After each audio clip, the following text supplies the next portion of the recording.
Hey guys, this is Kim, your hostess with the mostest. You are tuned back into the SoulSense podcast. I have my trusty wingman Melvin over there trying to get our levels together. He'll get on the mic soon. Hey, how you doing? And we are so appreciative that you guys have tuned back into us. Now, let me say this. I am getting over a cold. So, I do got my grown and sexy voice on. If you hear a little bit of coughing in the background or I may be drinking a little water here and there. So please bear with us. And we've been upgrading our, our equipment. And so, you may hear Melvin kind of on, kind of off. He may be delayed in some of his responses because he's trying to get our levels right. So, we're trying to bring better audio, and this is part of the process. So, Melly Mel, what's going on? What's going on? Not a thing. It's been a long time since we left you without a strong beat. It has been a long time. Yeah, a lot of stuff been going on. Been enjoying some. We've been having some good family time, I think. We really have, and I guess the last time I think the episode went up on January 25th, maybe. I think I checked earlier today, and that's where we left off with our last episode. And so we've had some birthdays. Me, myself, I turned 34. Woo woo. And then our oldest turned 6. We're the January birthdays, and so we were definitely celebrating, and then sickness hit the house. So it started with our little one. Suge got the stomach bug, and then she passed it on to me, and then I passed it on to our oldest, Toots. And so everybody got hit except for Melvin, because he got a stomach of steel. Yeah, I typically don't get hit when the whole family gets hit, but You eat McDonald's and there it go. listen, I will not have you blaspheming McDonald's while I'm in your presence. It's the only thing to give you food poisoning. I'm just saying. I mean, I've eaten McDonald's how many times in my life, and I've only gotten 2 cases of food poisoning. To me, that's a good ratio. Well, I done ate a lot of hot dogs in my life, and the 2 times in my life I've had food poisoning, it's been because of hot dogs. I mean, hey. So, it's kind of like the person who gambles.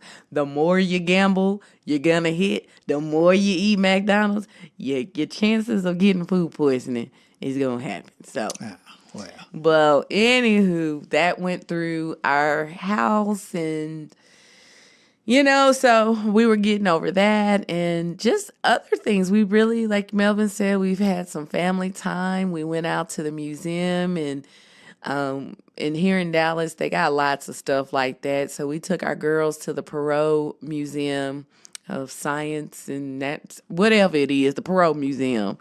And it was fabulous. We had a great family day, and both the girls had a great time, which I was really surprised that our little one really enjoyed it. But they actually had a toddler museum for them. Yeah, that was nice. I enjoyed that. It was cool to see. We have all that type of stuff in Dallas, and we don't typically go and take advantage of it a lot of times. That was, especially like the Perot Museum, and you and Farrah went to the. We went to the one in Fort Worth, the Natural Science and whatever it's called museum.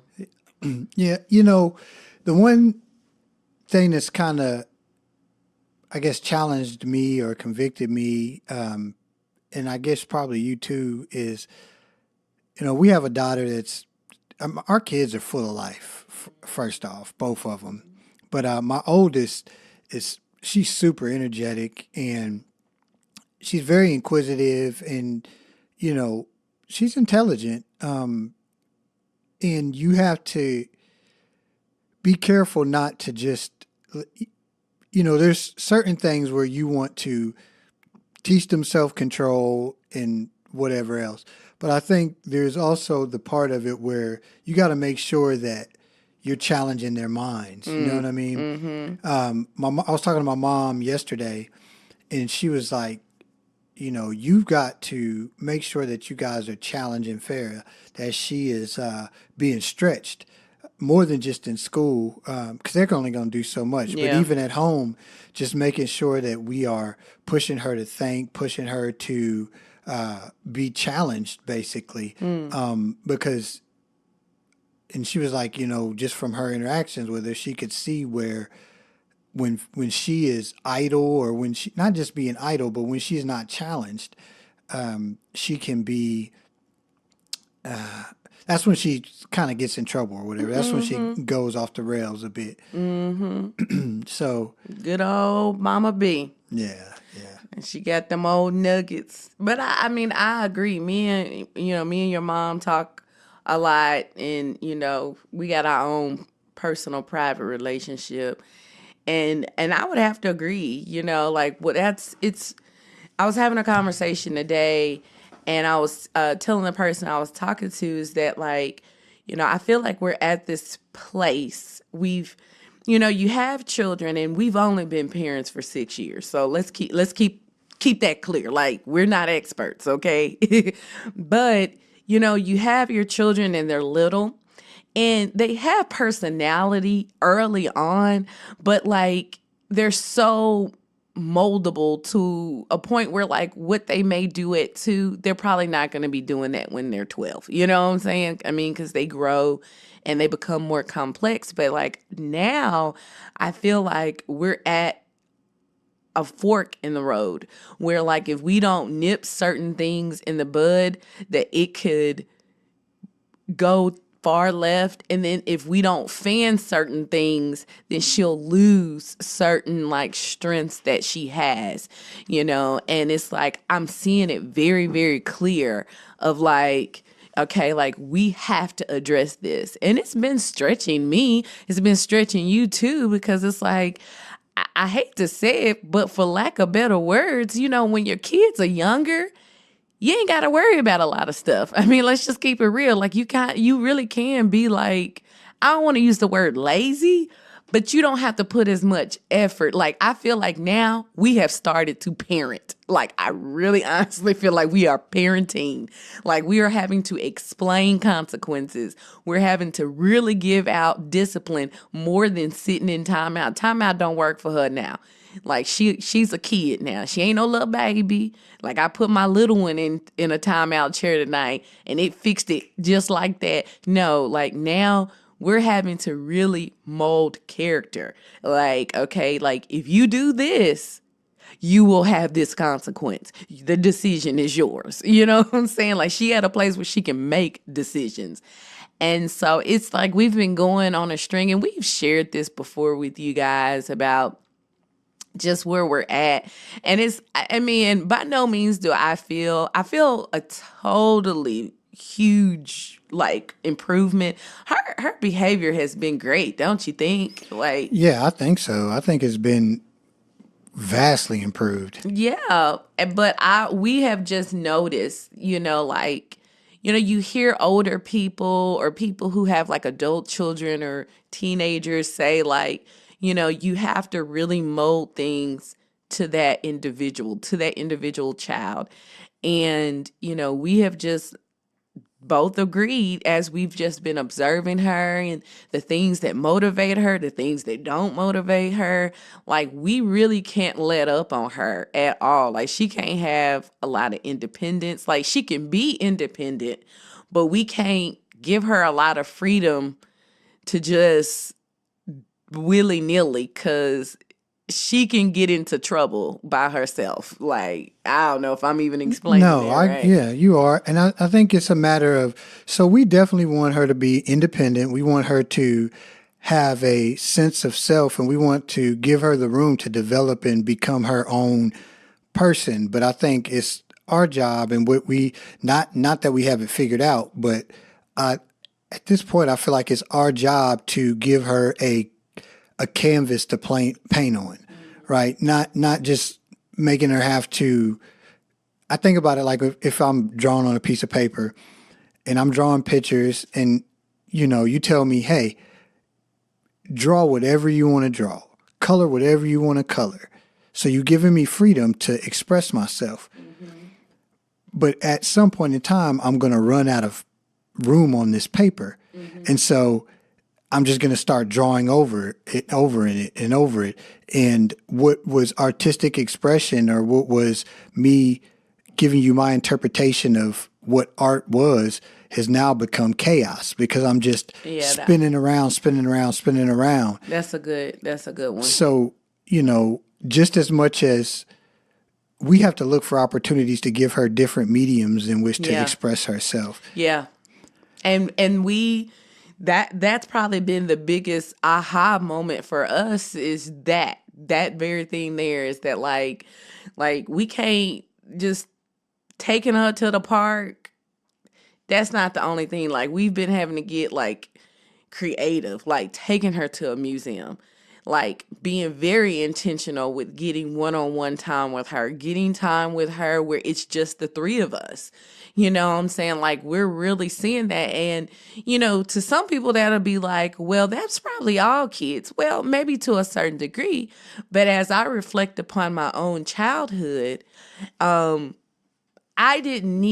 parents were able to give me, now I had my own quirks, but in this area, I was able to have a little bit more freedom in that. Like, they didn't have to, but right now, at least in this time in her life, we're having to have to kind of like have the reins kind of tight. And, and just really trying to find the balance where we're not smothering her with that, but giving her clear boundaries and expectations and allowing her to meet them. You know what I'm saying? And it's very clear. So if you don't meet them, then you know what the consequence is. And that has helped us, especially me, because when there is a expectation, it's if you rather meet it or you don't. So if you meet it, we good. If you don't, you know what your consequence is. And so it takes a lot of the emotion and the frustration out of it for me. So, yeah, that's probably a big thing that has been going on. Wonderful chillings. Yeah, I mean, I love my babies now. I love my babies. And then Suge is 18 months, and she is... And it's not Suge Avery. It is Suge Knight. Yeah, basically. And she's a Sour Patch Kid. She can be as sweet as sugar or as mean as Suge Knight. That's why I call her Suge. And she has hit her terrible twos. She's already starting, and she will throw her little tantrums. She has her little streak of stubbornness, but she's, it's not as bad as I thought it was going to be, or it can be. One thing that I appreciate about her is that we can correct her easily. You know what I'm saying? Like, she, like, earlier today, she wanted something to eat, and she went in my pantry and pulled out some stuff, and I told her no, because I knew Melvin was coming home with food. Well, she threw a fit. Well, Fallon, when you ready to join the group, you can come back. And so then she go from the kitchen crying to standing in front of me because she want to make sure that I noticed she was crying. And when I saw she was going to keep on doing that, that's when I pulled out a little chair and said, okay, you sit over here until you calm down. And then that's when you walked in and she was calming down. And then she had to go back to the chair, and then she calmed down again. First time you sit there to that chair. See, I had never done that. It cracked me up because she just knew where to go. She said, go have a seat. She just waddled on over there. Today, she was like, no. And she didn't say no, but she was like, try to walk to her little high chair or low chair. Because we got to sit on the floor.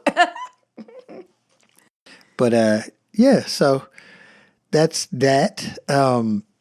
Let's get into our conversation today, you think? Has you got anything else? Yeah, no, not really. Yeah, we Okay. can get on started. So, the last time we talked, we ended off on part one of me just talking about my journey to Christ. And we stopped with kind of leading into me meeting Kimberly and getting ready to go into that whole thing. And so let's start that. Okay. So I guess it would be best for me to give a little background about myself, right? Think so? Yep. Alrighty. So my story is different from Melvin. I'm kind of like my story's kind of on the other side. Still full of sin, but just on the other side. So, for me, I was born and raised in church. I'm from Tennessee, and growing up, everybody went to Baptist church. I hardly knew anybody that was a part of any other denomination other than people who went to Catholic school, and they were Catholic, but you know, coming from the South, coming from the Bible Belt and from a small town, you know, it's just there ain't a lot of diversity. So whether you were black or white, everybody I knew went to a Baptist and maybe a Methodist church. You know what I'm saying? So, and now as an adult, I'm realizing there was other stuff in Jackson. But anyways, we grew up and it was probably like a typical raising of a lot of people that I know. Like you go to church on Sunday. We were there. My parents were involved. My dad was a trustee, and my mom did a lot of different activities throughout the church. And we were always there on the usher board, in the choir, all that stuff. But I mean, technically, I believe I got baptized when I was 7 years old. And to be really honest with you, I went up there because all my friends were getting baptized. Kind of like what you said, Melvin. Like there wasn't Right. you just like okay. I think I'm supposed to do this, so I'm going to do that. And there really wasn't much conversation prior to it from anyone, not just in my family, but just like in the church. There wasn't any explanation of what I was doing. So I just did because everybody else, peer pressure. And then afterwards, not much conversation. You know what I'm saying? So anyways, went on like that. I mean, throughout high school, I can't say that my journey was like yours, which you know this, but you know, like I was, I guess on the outside looking in, everything looked good. And I guess that's pretty much my theme for my testimony, how everything on the outside can look very good, but on the inside everything can be very poor. You know what I'm saying? Because for one, there wasn't much talk about deep and vulnerable conversation anywhere I went. You know, I think something that is big in the Black community is that you keep your business. And then, you know, you don't want other people to look down upon you. And I think that's an attitude that a lot of African American families have, even amongst the family. I think everybody's probably been told this, like, you don't go and tell your household business to people. Right. So their vulnerability is just not in the community. So telling somebody what you struggling with, nah, that ain't happening. You know, you struggling in your marriage, you gonna struggle along with it. You know what I'm saying? Your kids crazy, you struggling along with it. Because on the outside, it's a front, you know? So that's what I did. I was a straight A student. I graduated from high school, 4.0 GPA. I played basketball, volleyball. I mean, I was very active. I was in a lot of organizations, Beta Club, National Honor Society, you name it. I was that girl. You know what I'm saying? But like I said, what a lot of people did know was I was out there in them streets. So, I mean, I definitely dated guys early on in my, in high school, and, I was good at hiding what I was doing. I really would, I'll be honest with you, I was not a lady of the night. But I was not a church girl, okay? And we'll just keep it at that, okay? um, but uh, but I had a lot of people fooled, Like I even remember somebody that was in my same class. I had started talking to a guy, and she was like, "You don't need to be talking to him because he gonna take your virginity." And I was thinking to myself, "Girl, that virginity been gone." And I mean, but that tells you like the vibe that I put out there. I was on the outside. I looked good, you know what I'm saying? But I was considered very popular. I was homecoming queen. I mean, you name it. Like I did that. But again, I really didn't have true friends. The friends that I quote unquote had, we really weren't friends. I mean, we really weren't friends. They really wasn't watching my back. I sure wasn't watching their back. I didn't know what loyalty was. And so I kept on like that. But but all the while saying I'm a Christian and I believe in God. Okay. Go to college. That behavior continues. I mean, again, like I said, it really wasn't until I became a Delta that I was kind of in that situation forced to like show more vulnerability about myself and tell things about me and my life that I did not know. And then I also met people that were in the same boat as me, and so it was more of a comfortable space to share more, hurtful and, vulnerable things about my life. But, still, I mean, there was still like a level where it was like, I ain't going there, Now, mind you, in college, I was a big drinker. I've really never been a smoker, but I've tried it. And when I say smoker, I'm talking about marijuana, I'm talking about weed. I didn't try anything else outside of that. But, I was a sorority girl. So when people think about Greeks, I will say that our organizations do a lot for the community, but we also do a lot of social stuff too. We cannot negate the neglect that's things that we do as well. So I definitely partook of that.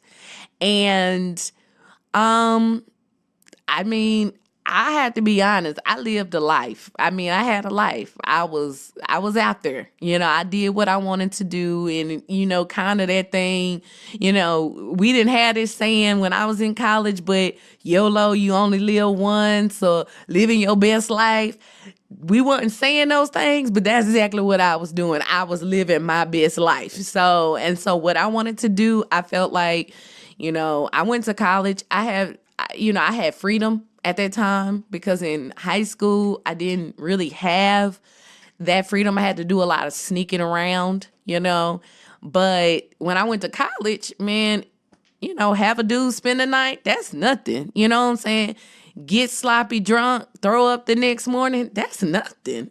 Stay out all night, don't go to class, that's nothing. You know what I'm saying? So I could do that, and that's what I did, So anywho, I'm trying to see where I can go with this. So it was about this time that you and I met, is when you were in. I was online. You were online, and we were in a class together. Music voice. Yeah, and it was so here's this story. So now we were in this class together, And we were in this class with just a handful of people. Like, it was probably not even 10 people, probably like 7 or 8 people in this class or whatever. And I signed up for this class because I was actually talking to another guy that was in the class. We had dated, had broken up, and was kind of talking at the time. And his best friend happened to be line brothers with Melvin, and Melvin was in the class too. So we would be up in the class shooting the breeze, having a good time. All the while I'm online, so I really couldn't talk to them, you know what I'm saying? But in class, I could talk to them, you know what I'm saying? So we shooting the breeze and stuff like that. Meanwhile, the dude I'm talking to, you know, I actually messed up that relationship. I'm woman enough to admit that. And he wasn't the type to backslide. And so he kind of didn't want to say he didn't want to get back with me, but he didn't say he did. So he was doing what he was doing. And so then I made the decision that, you know, hey, this not going to work. So I had been flirting with Melvin. I had been flirting with him. And I told you, I wasn't the woman of the night, but I wasn't no church girl, okay? I was out here it was hard out here for a pimp. Let's just say that, okay? All right? I tell you what you are. What? Is you a bluffer on these daggone mic levels. Before we start, y'all, I try to get her to set her mic. She said, I can't talk loud. I wasn't. My now medicine it's done all kicked yellow. in. But my medicine done kicked in. And then you told me to sit close. You know what? You hating on my testimony. That's what that is. That's what that is, okay? So anyways, so Melvin tried to slide in my DMs, or what they would consider DMs back in that day. So y'all remember those phones, like those Nokia phones, and you would turn on the phone and it would have a welcome message. This boy done took my phone and had put a welcome message that only he would do. Now, he's a Sigma, and what did you put on there? Blue 5. No, you didn't. I think you put Go Mom. Oh, Go Mom? No, it's Blue 5. You put Blue 5, okay? Now, at this time, I didn't realize it when he did it. We get out of school and everything like that, because I wasn't turning my phone on and turning it off. We get out of school for the semester, out of school for the year. I go home for Mother's Day, and I turn my phone off for church, turn it back on, and I see Blue 5. And I'm like, this Negro done blah, blah, blah, blah, blah. So after I get back home, I call him, and we end up talking for like hours, right? Yeah, we talked for hours. And so off of this fool done changed my welcome message, you know? So anyways, so we started, chit-chatting back and forth. Actually, I think I shot you a message through Facebook. I slid in your DMs, man. Because I told him. No, seriously, though. I thought that he was a real cool dude. Like going to the school that we went to is a big athletic school. And, if you're not an athlete or you're a Greek, like they pretty much had the pick of whatever woman they wanted. So not all the guys were jerks, but a lot of them were, like they came with the arrogance. And so Melvin was very humble. He would talk to you like a human being. And I just wasn't used to that. Most of the time I felt like I had to get past some type of facade with other black males on our campus. You couldn't just have a conversation with them without them thinking that you was flirting with them or something like that. Or at least that's how I felt. I don't know if any other girl felt that way, but I felt like I had to get past the wall to actually have a real conversation with a lot of men on our campus. And so with him, we'd be in there joking, laughing, shooting the breeze. I mean, the whole class was fun. All of us had a good time together. But I mean, like, I just really hit it off with him, And then when we talked on the phone and we talked for hours about a whole lot of stuff, a plethora of things, that just really intrigued me. And so we continued to talk over that summer, and we went on our first unofficial date Yeah. to Walmart. He went grocery shopping with me.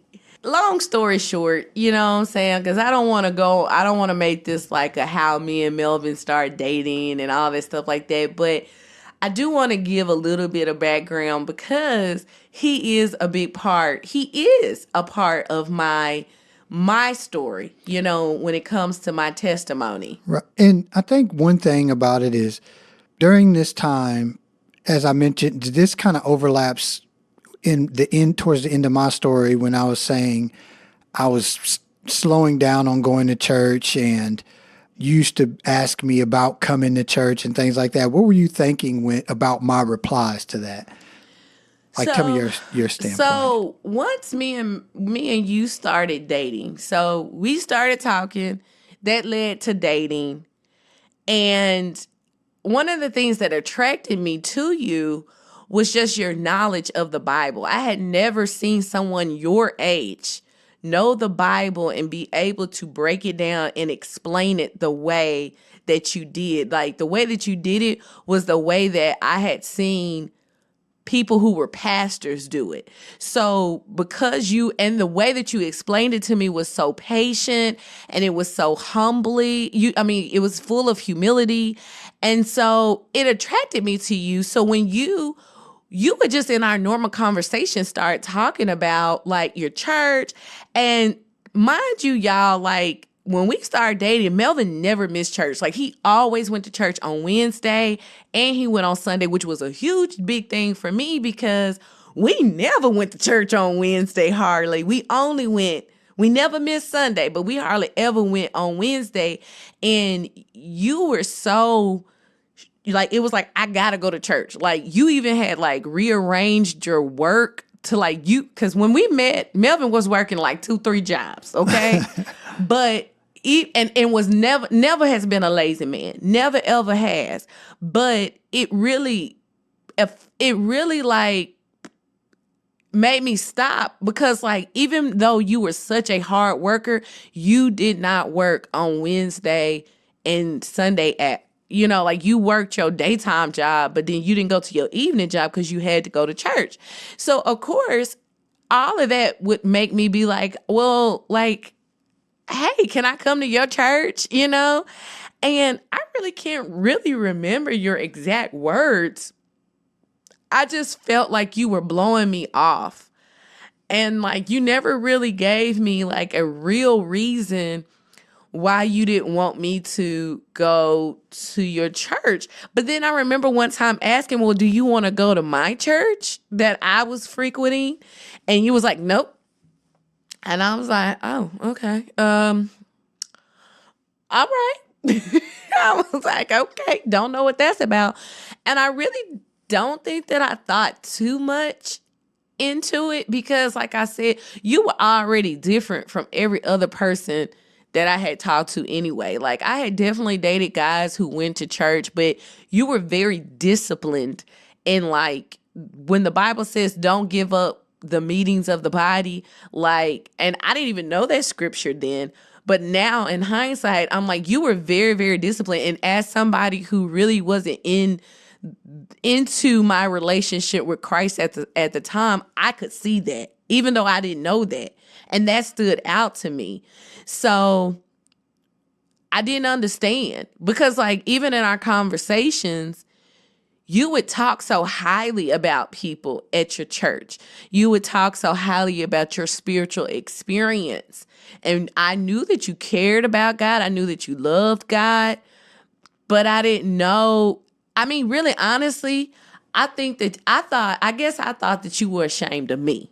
Mm-hmm. Like, you didn't really kind of want to bring me around. Like, I wasn't good enough. And I think we might have actually talked about that because I remember, yeah, we did, because I remember we being at my apartment and we were over there by some of your frat brothers' apartment, and we were sitting on the stairs outside.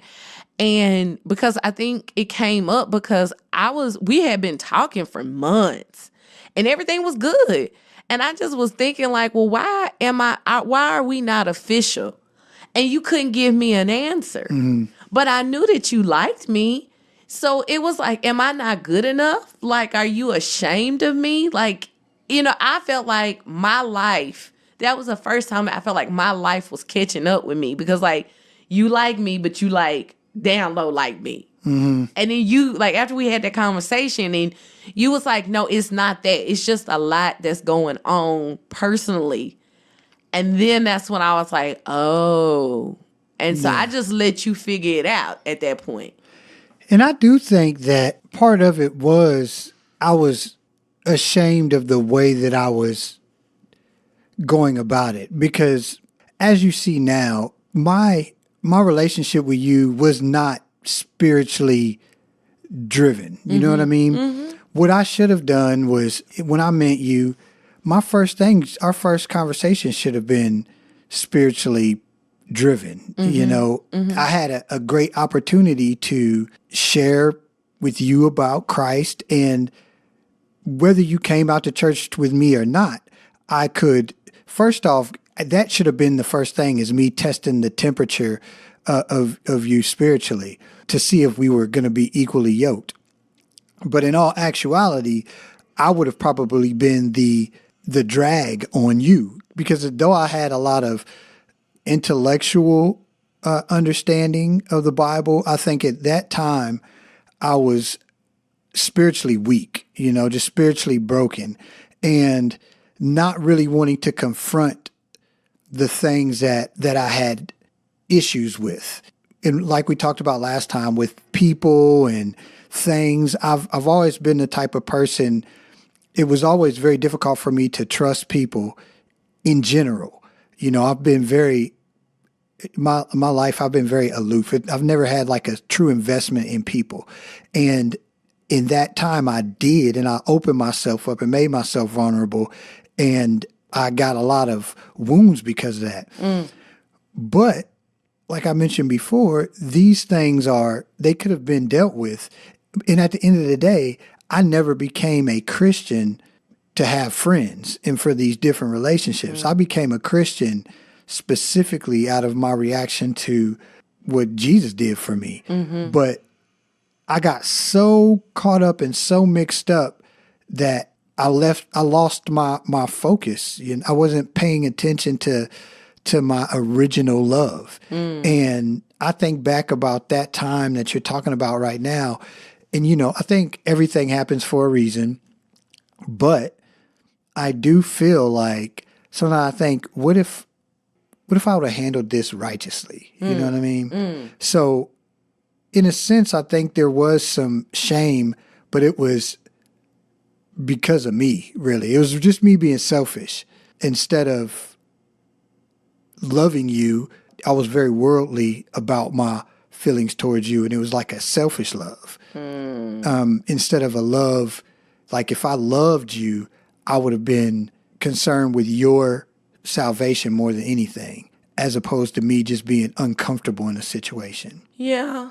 And I honestly didn't even remember that until we're just talking about that now, like that conversation we had on the stairs at the apartment, and just like really just thinking like, this is like the first relationship that I've been in where I just feel like it's just good. And like really accepting the fact that like he's probably heard some stuff about me, because I hadn't been in a couple of fights at that point. And, me and my line sisters, we was not going. And so, like, I just was thinking, like, man, the decisions of my past and caught up with me, and he's just kind of ashamed of me. And I was, like, willing to just let you work through that. But, like, I wasn't going to let you, like, make me feel bad. Like, I wanted you to tell me that. And then when we talked, I was like, okay, so this ain't me, Yeah. And so, I don't know. And then next thing I know, you stopped going to church. And then we started really getting heavy into our relationship. We continue our relationship. You graduate first, then I graduate like a year later, and we get engaged. And we start our married life. And let me tell you guys something. This is funny. It's a funny story, but we actually, as a couple, I remember us getting married and we having a conversation like we got to find a church home. Like that was something I feel like we both felt like, okay, like we got to get serious about this. And we went and visited a couple of churches in the area. Like I went to a church. I never joined the church in Knoxville, but I went to a church that a lot of other Black students went to, and we visited there. We visited the church that was next to us. It was a predominantly white Baptist church. They were right next to our townhome. Did we go there? Yeah, we went there a couple of times, like 2 On or 3 Sunday? times. I remember getting off work and going in there in my scrubs. And one thing that I noticed there, though the sermon was good, hardly nobody spoke to us. Like there would be like maybe people, we would sit in the back up against the wall. There was a pew that was up against the wall because we typically would not get there. We went to the early morning service because I was just getting off of work. So I think we went to the 8 o'clock service and we would go in and we would listen. And we kind of would, like, I wanted to just leave because that was what we used to do when we used to go to church. There was no fellowshipping after church for our family. My mama would hit the door at the benediction, that amen, amen, amen. By that third amen, she at the car. And if you want to go with her, you better be right behind her. But Melvin, I remember you saying, let's kind of hang out and kind of fellowship. And I was like, fellowship? I was like Soulja Boy, fellowship? Fellowship? Like, and so, because I just grew up not talking to people like that. So anyways, but I remember us hanging around and maybe one family would come up to us or a couple of people, but hardly anybody really would come up and talk to us. And then that didn't feel right. And then we went to the other church that I frequented when I was in school. And here's the funny story. So we happened to go on this one Sunday. Now, mind you, it took everything in me to convince this man to go. Because even when we dated, I used to go to this church. He never went with me. He would refuse. I'm not going. I go to any other church, but I ain't going. I'm like, Melvin, have you ever been there? No, but I already know what it's about. So anyways, I finally get this man to go. Okay? And what Sunday do we show up on? Pastor Appreciation. Pastor Appreciation is the Sunday that we show up on. Now, anybody who has gone to a church, a Black church, you know what Pastor Appreciation is. So for me, it wasn't no problem because I already knew what it was all about. I knew we was going to be in there rocking. The music was going to be rocking. It was going to be some good preaching. I knew, and we probably was going to be able to get a meal after it. I knew, okay? But I was like, this ain't the Sunday for this one right here. This just not, it's not going to work for him. So traditionally, pastor appreciation, the actual pastor that's being honored is not going to actually preach, okay? And I want to say it was like pastor appreciation / pastor anniversary. And so that means all his family, his kids, his grandkids then came into town, family, friends, old mentors. I mean, the place was packed. And so they always have a pastor come in to preach because the actual pastor is getting honored. So anyways, this visiting pastor gets up in the pulpit and he's starting out and he's making small talk. And he says something like, I've seen him come from a long way. And even when his daddy was preaching in this pulpit, da-da-da-da-da. And then he makes a comment like, but you know what? I looked out there in that parking lot and I see that he got him a Mercedes Benz. And I had to knock him down a peg, said, you ain't arrived until you get 2 Mercedes Benz. And everybody in the congregation, it's like a roar of laughing. You know what I'm saying? And even I start to kind of chuckle because I'm used to hearing this type of talk. Okay. But Melvin sitting over to my right is like, what did he say? And he says it so loud, y'all. Like, I'm just like, Did I? Yes, you did. And I was like, shh. And you was like, I will not be quiet. How dare he say that? I said, oh Lord, babe, please don't embarrass me up in this church. Please. But listen, this is the thing though. This church is in the middle of the hood. Yes, it is. Like right next door to the big projects. Right on down. That they knocking down, that people getting shot at. Yep. And half the people in there ain't have a nickel to rub against them, us included. True. We may have been a little bit better at that time, but still. I know. I was like. But at the time, I didn't know. Because like I said, I grew up hearing that. And when you grow up hearing stuff, you accept things as if it's okay. But you know what? I think that it was good that happened, because if we would have went in there and everything would have went smooth, I think it would have been like I could have got comfortable. You know what I mean? Because even when I was sitting in there, because we went there one other time or something like that.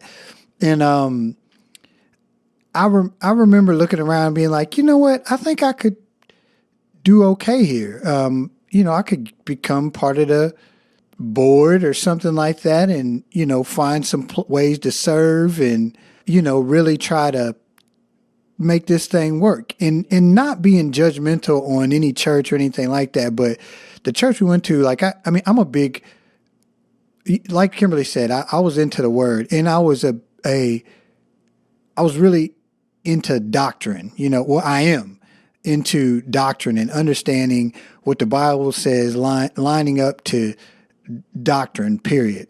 Not just Christianity, but I've studied religion in general, in depth. And I knew that there have been some things worn within me, but honestly, I was like, there may be some things that are off doctrinally, but I can help to change the culture. And who's to say whether I could or couldn't have if I was spiritually healthy? But I wasn't spiritually healthy, so there was no need for me to be looking at helping somebody else, trying to change the culture of a church or even judging the culture of a church. So I thank God let it be so outrageous, like at least to me, something that would stand out as being so outrageous. Because, who knows, man, maybe there was nothing wrong with what he was saying. I still wouldn't, if it were my home church, I would have gone up and talked to him afterwards and said, that I felt like it was, actually, I wouldn't say what he said was inappropriate. I would try to figure out the heart behind it. And why is that a measure of a person, especially when you're dealing with people who we as a culture can place a lot of value in things, especially when you, and without going into all that, but it's just the truth. You know what I mean? Yeah, when we get, and now I see a problem with what he said.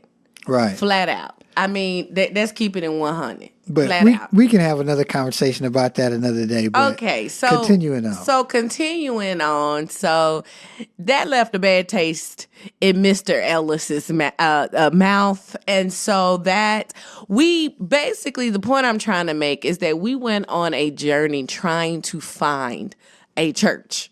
Like we did. We actively tried to find a church home, and we couldn't find it.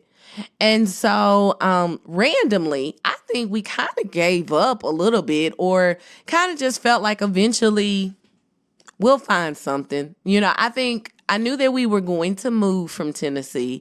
So I figured when we move to the next place, we'll probably find something there, because we're going to go to a bigger city. There'll be more options, and boom, you know what I'm saying? So randomly, one day, Melvin comes to me and says, hey, my old roommate, Birch, is preaching at church, and I want to go see him.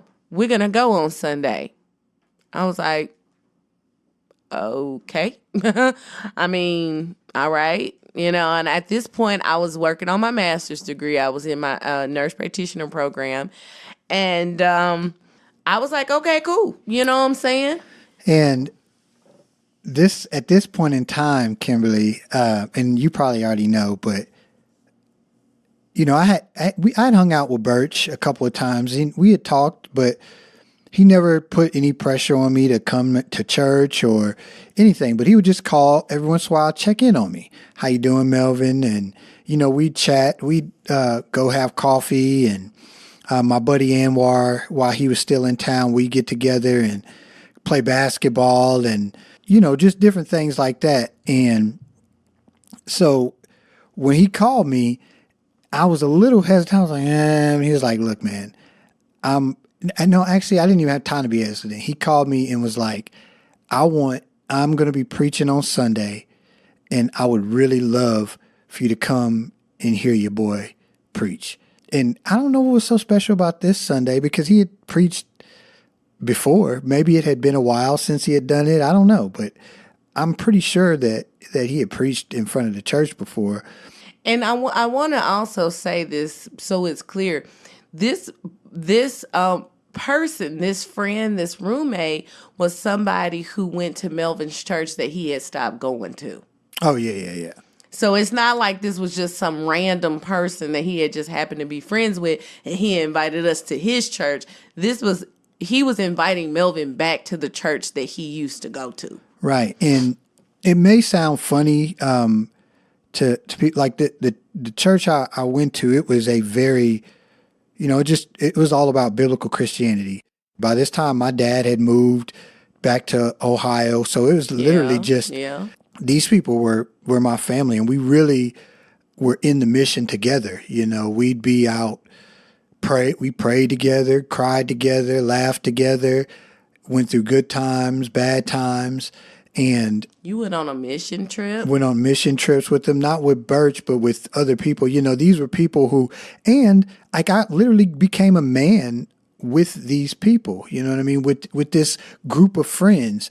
And we were, thick as thieves, man. I can't even describe the type of bond that we had. And me going back, I remember, of course, I said yes, and I remember I was so nervous. Mm-hmm. I was so nervous. And I didn't understand that. Because I hadn't seen these people in forever. But I didn't understand it. And go ahead. Oh, well, I didn't understand it because here's the thing. Melvin had not told me at this point, I didn't know about what was going on personally with him. And I just thought he just didn't want to go to a church because, like I said, growing up in the environment that I grew up in, people church hopped all the time. So it wasn't nothing for me to see him not being at a church, because like I said, I didn't know loyalty, you know what I'm saying? So, but all you spoke about when it came to the different people you would bring up were all great things. So I'm thinking this was going to be a reunion. And how silly is that, as a sidebar, that we are married and you don't know squat about the biggest part of my life up until then. We hadn't talked about it. So we're married and we are probably for about a year and a half at this point. And so we go out and I don't even remember what the message was. I don't either. But what I do remember is like people were so happy to see me. Mm-hmm. And I was so happy to see them. And it just was a missing piece in my life. And it really just, it was like that when the Bible talks about like the body and its purpose, mm-hmm. and how the body, it's just one body. Mm-hmm. We're all parts of the body. And, the eye can't say, I don't need you and whatever else. I felt all the things that I had been missing. And I felt, you don't know what it's things that I didn't even know were a missing piece in my life. And I was like, man, and I'm looking at all of these kids who I babysat. One little boy who I remember was jumping off the stage and I ran to his rescue and caught him before he hit the ground. People whose diapers I changed. Well, not changed, but was there while other people changed them and didn't change no diapers. But people who I babysat while they were waddling around, and these kids are, one of them's a basketball star, one of them is getting ready to go off to the Air Force and play football. And I mean, I'm seeing all these people, man, and as happy as I was very saddened as well, like deep inside, that I missed out on all of this. Wow. And that not I missed out, that we missed out on all of this. Because I started to think, like, I just took into my hands what God had planned for me. You know what I mean? Like, God could have had all of these things. It wasn't a mistake that I had this class with you. It wasn't a mistake that we hit it off. Like, look at what all we missed out on. And that's really what I walked away feeling. And then I started talking to Birch, and I was like, man, I'm about to, and he had already known, I'm moving like next week.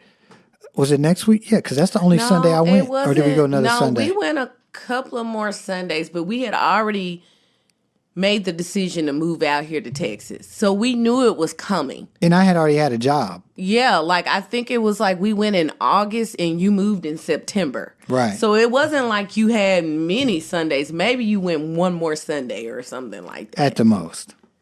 But like, now let me paint how it looked to me. So he's telling you how he felt when he went.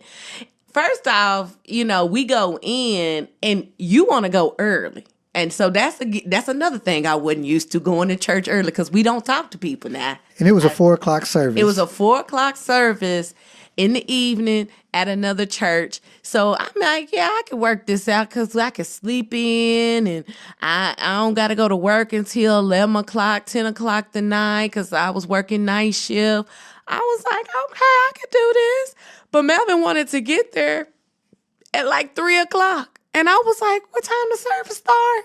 He was like 4. Why we there so early? They gonna do Sunday school or something like that? I mean, I really, because like I said, we did not fellowship, okay?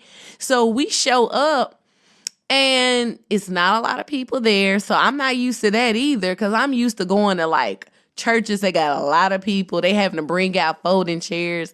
So it wasn't like a big group of people. And Melvin kind of wants to like sit up kind of close to where everybody else is. I'm like, nah, let's sit back in the back. Again, something else we used to do, sit in the back. Did we sit in the back? We did, but we did scoot up a little bit, because at first we were going to sit all the way in the back. But then when we saw that nobody was sitting in the back, then we moved up a little bit. You was like, we need to move up a little bit, but we did not. We were still in the back of the people. And so I remember looking at Melvin and saying, why you so nervous? Like, chill out, like thinking like, and saying that. I think I said that to you. And at first, when we walked in, now you got to understand that 5 years have passed at this point. It's been 5 years since Melvin has attended this church. We started dating. When we actually started dating is the same time that he stopped going to the church consistently. That was 2005. By this time, we had a relationship. We had graduated from college, gotten married, had been married for about 1.5 years. That was about 5 years. It was 2010. And so he looked completely different. Like the last time they saw you, you had a lot of hair and you were kind of hippie Melvin, baggy cargo pants. And you walk in and your hair's cut short. You got glasses on. You got a tie, button-up shirt on. So it was like people were looking back like, who is that? Do we know them? And I could tell people were like, who are they? You know what I'm saying? And then they come up to you, and as they're getting closer, different people will get closer. They'll be like, Melvin! And so people were so overjoyed. Like, there was even an older couple that came up, Lucy, and she started crying. Like, that is how much people were so happy to see Melvin. So when he says that he had family, like people were crying. Folks were just so happy to see him. And then I remember Lucy was like, oh my gosh, I'm so happy to see you. And you looked so good. It was like she was looking you over like a mama or like a grandmama. And then she was like, and you got a wife and she's gorgeous. And then it was almost like folks was like, you got a wife? I was like, dang, why they say it like that? Like, what kind of peon were you? No, I just was I don't know, man. I just was me. You know what I mean? I just was living life. But, you know, and it's funny how God works. We may have to do another part to this. Yeah, because it gets a little better. So, yeah. So we'll do another part to this at another time, and it'll be our journey together. Any pieces of it that? Well, I guess, let's go all the way up to the moving. Yeah, let's put a button on it like that. So we mentioned that we went to the church, we attended the service in August. Afterwards, we ended up going to the Applebee's not far from the church, and there were a few of the members that happened to just come too. They came to Applebee's, and we ended up all sitting together, eating dinner together, had a great time, you know, and we decided, me and you, that we were going to continue to go because it was convenient, you know, Right. And I think you were like, I would like for us to continue to go. Okay, yeah, and I don't remember what the sermon was about, but I remember it being impactful. I liked it, you know what I'm saying? And it was good practical teaching, biblical teaching. So you might have gone back one more time.